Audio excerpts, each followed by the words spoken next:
నమస్కారం అండి. నమస్కారం అండి. గురుగారు, మనకు సెప్టెంబర్ నెలలో 17 లేదా 18 ఈ 2 తేదీల్లో ఏదో ఒక రోజు చంద్రగ్రహణం అయితే రాబోతోంది అని చెప్పి వింటున్నాం. నిజంగా అది మన ప్రాంతానికి ఉందా? ఏ ప్రాంతాల్లో వర్తిస్తుంది చంద్రగ్రహణ ప్రభావము? దాని గురించి డీటెయిల్గా ఎక్స్ప్లెయిన్ చేయండి. సెప్టెంబర్ 18వ తారీఖు పౌర్ణమి, భాద్రపద పౌర్ణమి రోజు చంద్రగ్రహణం ఉంది అనేది ఇప్పుడు నడుస్తున్న ప్రచారం. ఓకే. అయితే విశ్వంలో ఈ గ్రహణాల దగ్గర అసలు గ్రహణాలు ఎలా వస్తాయి ఏమిటి అనే విషయాల గురించి జ్యోతిస్సారం అనేటటువంటి గ్రంథంలో దేన్ని గ్రహణంగా చూడాలి, గ్రహణం కాని దాన్ని ఎలా చూడాలి అని చెప్పారు. ఓకే. ఇది ప్రతి అమావాస్య పౌర్ణమికి కూడా తరచుగా గ్రహణాలు సంభవిస్తూ ఉంటాయి. కానీ అన్నీ కూడా భూమి మీదకి కనిపించవు, భూమి మీద వాటి ప్రభావం ఉండదు. కారణం వీటిల్లో మనం వింటూ ఉంటాం పాక్షిక చంద్రగ్రహణం, అలాగే సంపూర్ణ చంద్రగ్రహణం అని. అయితే రేపు 18వ తారీఖు రాబోయేది ఛాయాగ్రహణం అంటారు. వీటినే పెనుంబ్రాస్ అని మనకి ఆధునికులకి బాగా పరిచయం. అంటే చంద్రుడు సూర్యుడు మధ్యలోకి భూమి వచ్చినప్పుడు ఆ ఉంబ్రా అనేటటువంటి పరిధిలోకి చంద్రుడు పడినప్పుడు చంద్రుడు పూర్తిగా లేకుండా ఉంటాడు కాబట్టి దాన్ని సంపూర్ణ చంద్రగ్రహణము అని చెప్తారు. ఈ పెనుంబ్రా దగ్గరికి వచ్చినప్పుడు దాన్ని ఛాయాగ్రహణము అంటారు. కొన్ని సమయాలలో సగం చంద్రుడే ఆ ఉంబ్రా పరిధిలోకి ఉంటాడు, సగమేమో పెనుంబ్రా పరిధిలో ఉంటాడు. అప్పుడు దాన్ని పాక్షికంగా మనకి చంద్రుడు సగమే కనిపించకుండా ఉంటుంది కాబట్టి దాన్ని పాక్షిక గ్రహణం అంటాం. అయితే 18వ తారీఖు వచ్చేది ఏంటంటే ఈ ఉంబ్రా పరిధిలోకి వస్తుంది. అది అసలు గ్రహణం కింద దాన్ని శాస్త్రాల్లో చెప్పలేదు. కారణం ఏంటంటే మనం వీటిలో రాహువు చంద్రుడిని పడతాడు అని మనం చెప్తూ ఉంటాం మామూలుగా అర్థం అవ్వడం కోసం. అయితే రాహువు పట్టినా పట్టకపోయినా భూమి యొక్క ఛాయ పూర్తిగా దాని మీద పడాలి గ్రహణము అంటే. కానీ రేపు 18వ తారీఖు కానీ అలాగే అక్టోబర్ నెలలో కూడా 2వ తారీఖు సూర్యగ్రహణం కూడా ఒకటి. ఇవి గ్రహణాలన్నీ సూర్యుడికి చంద్రుడికి ఉన్నటువంటి గ్రహణాలు కాదు. అవి కేవలం ఈ సూర్య కాంతి యొక్క ఛాయ పరిధిలోకి ఈ చంద్రుడు వెళ్ళడం వల్ల కొన్ని ప్రదేశాల వాళ్ళకి కనిపించదు అంతే. అది గ్రహణం కింద లెక్కలోకి రాదు. మన భారతదేశంలో అసలు దాని ప్రభావమే లేదు. భారతదేశంలో కూడా మన శాస్త్రాలలో కూడా ఏదైతే గ్రహణం వాళ్ళకి కనిపిస్తోందో కనిపించిన దగ్గర నుంచి వాళ్ళు ఈ గ్రహణ స్నానం అని, విముక్తి అయిన తర్వాత ముక్తి స్నానం అని చేస్తూ ఉంటాం. అసలు గ్రహణమే కనిపించినప్పుడు అది కూడా ఉదయం మనకి రేపు ఇండియన్ టైమింగ్ ప్రకారం గ్రహణం ఎప్పుడు కనిపిస్తోంది అంటే ఉదయం 6:11 నుంచి 10:17 అని, మధ్యాహ్నం 12:30 దాకా అని ఒక లెక్కలు ఒకటి చెప్తున్నారు.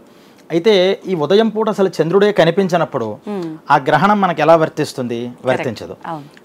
అయితే మామూలుగా అందరు చెప్పే ఒక చిన్న లాజిక్ ఏంటంటే చంద్రుడు మనకి కనిపించినా కనిపించకపోయినా భూమంతరికి కూడా ఒకటే కదా చంద్రుడు.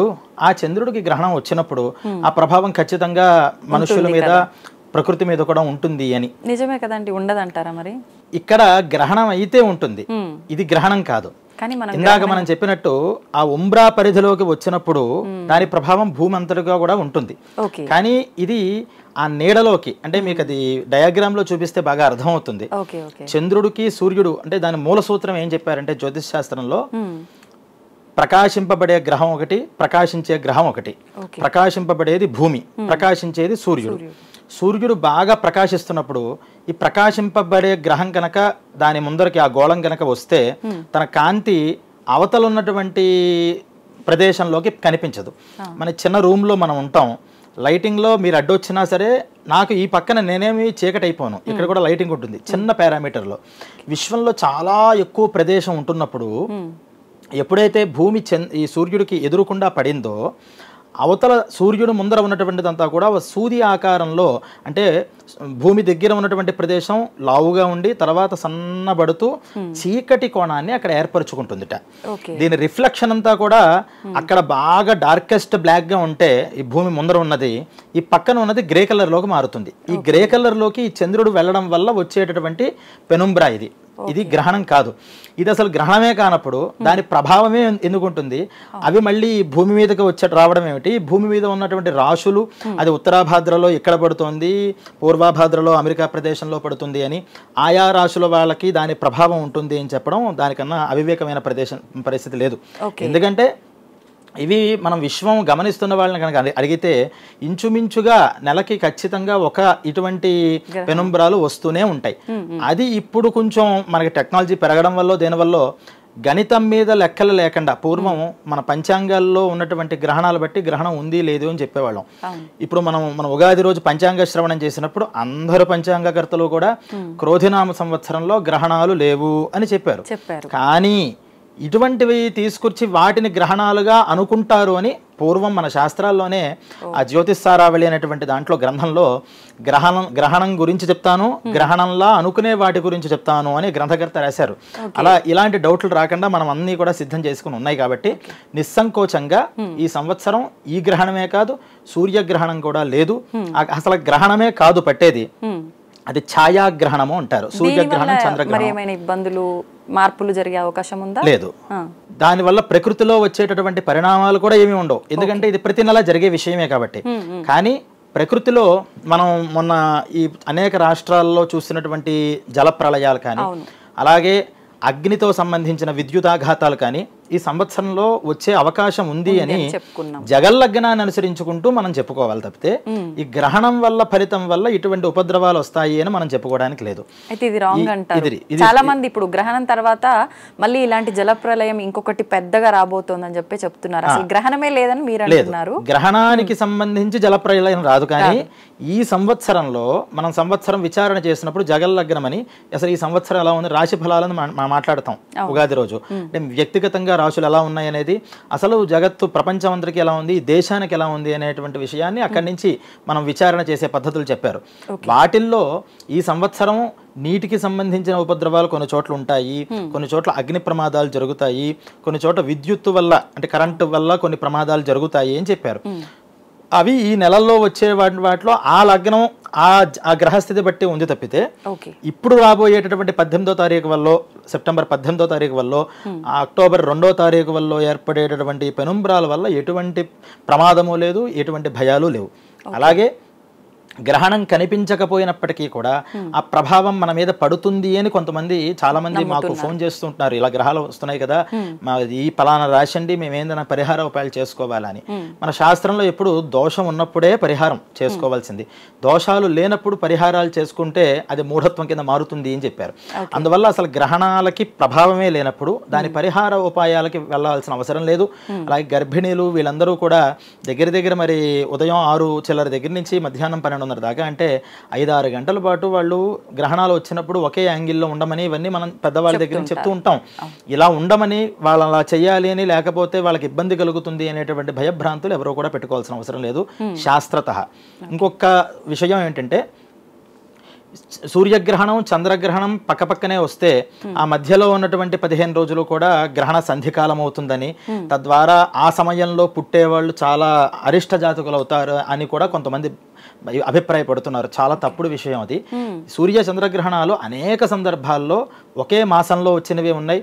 ఒక పౌర్ణమికి చంద్రగ్రహణం, అమావాస్యకి సూర్యగ్రహణం వచ్చిన దాఖలాలు చాలా ఉన్నాయి. ఈ మధ్యకాలంలో ముహూర్తాదులకి అంటే గృహప్రవేశాలు, వివాహాలు ఇవి చేసుకుంటున్నప్పుడు ఈ సంధికాలంలో ఆ శుభకార్యాలు పనిచేయవు అని చెప్పారు తప్పితే పుట్టేటటువంటి వాళ్ళకి అరిష్టాలు కలుగుతాయి అని ఏ శాస్త్రాల్లోనూ చెప్పబడలేదు. ఎందుకంటే పుట్టుక అనేది దైవ నిర్ణయం బట్టి జరుగుతుంది. ఈ సమయంలో పుట్టడం వల్ల వాళ్ళకి అరిష్టాలు వస్తాయి, వాళ్ళ నష్టజాతకులు అని భావించడం వల్ల జనం ఆ సమయంలో పుట్టే వాళ్ళ మీద ఇటువంటి భావంతో వాళ్ళని మనం పెంచితే నిజంగా వాళ్ళు నష్టజాతకులు అవుతారు. అందువల్ల గ్రహణ సంధి కాలం అనేది ముహూర్త విషయాలలో అంటే వివాహాది శుభకార్యాలు చేసుకుంటున్నప్పుడు సంవత్సర సంధి అని ఉంది. అంటే ఉగాదికి 5 రోజుల తర్వాత కానీ, ఉగాదికి 5 రోజుల మునుపు కానీ శుభకార్యాలు పనికిరావు అని. ఇలా నక్షత్ర సంధి, లగ్న సంధి, దిన సంధి అని అర్ధరాత్రి 12ంటికి మనం అర్ధరాత్రి అనుకుంటే 12 నుంచి ఒక అరగంట సేపు వెనకాల కానీ, 12 నుంచి ఒక అరగంట అంటే అరగంట నుంచి 45 నిమిషాలు తర్వాత కానీ ముహూర్తాలు పనికిరావు అని సంధికాలం వాటికి చెప్పారు తప్పితే ఈ జననాలకి వాటికి కూడా సంబంధం లేదని మనం గ్రహించాలి. కాబట్టి నిస్సంకోచంగా మనం మామూలుగా మనం దైనందిక కార్యక్రమాలు ఎలాగైతే చేసుకుంటున్నామో అంతరిక్షంలో జరిగేటటువంటి చిన్న చిన్న గ్రహాల యొక్క గోళాల యొక్క మార్పులుగా దీన్ని స్వీకరించాలి తప్పితే అది గ్రహణము కాదు అనే విషయం మనం శాస్త్రతః పెద్దవాళ్ళ దగ్గర నుంచి అందరి దగ్గర నుంచి కూడా మనం తెలుసుకునే విషయం ఇది. సూపర్ అండి. నిజంగా చాలా మంది చంద్రగ్రహణం ఉందని చెప్పి, అంటే మన దగ్గర లేకపోయినా ఇందాక మీరు అన్నట్టు వేరే దగ్గర ఉన్న ఆ ప్రభావం మన పైన ఉంటుంది, ఖచ్చితంగా జాగ్రత్తలు పాటించాలి, గర్భిణీ స్త్రీలు అయితే ఇంకా ఎక్కువ నిష్ఠతో ఉండాలి, నియమాలు ఎక్కువగా పాటించాలి, ఇలాంటి భయాలు చాలా మంది చెప్తున్నారు, ఉన్నాయి. భయపడుతున్నారు కూడా. మన ఈ వీక్షకులు కూడా దేశాంతరాల్లో కూడా ఉంటారు కాబట్టి వాళ్ళకి కూడా ఉద్దేశించి ఈ గ్రహణం యొక్క ప్రభావం యూరోప్, అమెరికా, అలాగే అంటార్కిటిక్, అట్లాంటిక్ ప్రదేశాలలో దీని ప్రభావం ఉంటుంది అని కూడా చెప్తున్నారు. ఇది పాక్షిక చంద్రగ్రహణం అనేటటువంటి ఒక ప్రచారం కూడా సాగుతోంది. వాస్తవానికి ఇది పాక్షిక చంద్రగ్రహణం కాదు, దీన్ని పెనుంబ్రాన్ అంటారు. ఇది ఛాయాగ్రహణము. ఇది చంద్రుడికి సంబంధించిన గ్రహణం ఏమాత్రము కాదు. ఆ దేశాలలో కనిపిస్తున్న వాళ్ళకి, ఆ రాశుల వాళ్ళకి ఈ ప్రభావం ఉంటుంది అని చెప్పడం కూడా చాలా అవివేకం అవుతుంది. ఎందుకంటే మన పంచాంగాలలో ఒకవేళ గ్రహణం ఉండి మనకి కనిపించకపోతే, ఓ పలానా గ్రహణం ఉంది కానీ భారతదేశంలో కనిపించదు అని ప్రత్యేకంగా రాస్తారు. ఏ పంచాంగాలలో కూడా అసలు గ్రహణ ప్రసక్తే తీసుకుండాలేదు. అంటే ప్రపంచంలోనే గ్రహణం అనేది లేదు. ఇది పాక్షిక చంద్రగ్రహణం అనేటటువంటి ఒక అపోహ వల్ల ఇటువంటి భ్రాంతులు కలుగుతూ ఉంటాయి. ఏ దేశంలో ఉన్న వాళ్ళైనా సరే ఈ గ్రహణానికి ఎటువంటి నియమాలు లేవు. ఇది గ్రహణం కింద మనం పరిగణించాల్సిన విషయంగా మనం దాన్ని స్వీకరించక్కర్లేదు. ఓకే, సంతోషం అండి. నిజంగా అందరిలో ఉండే సందేహాలన్నింటినీ చక్కగా నివృత్తి చేసేశారు మీ మాటల ద్వారా. ధన్యవాదాలు. ధన్యవాదాలు.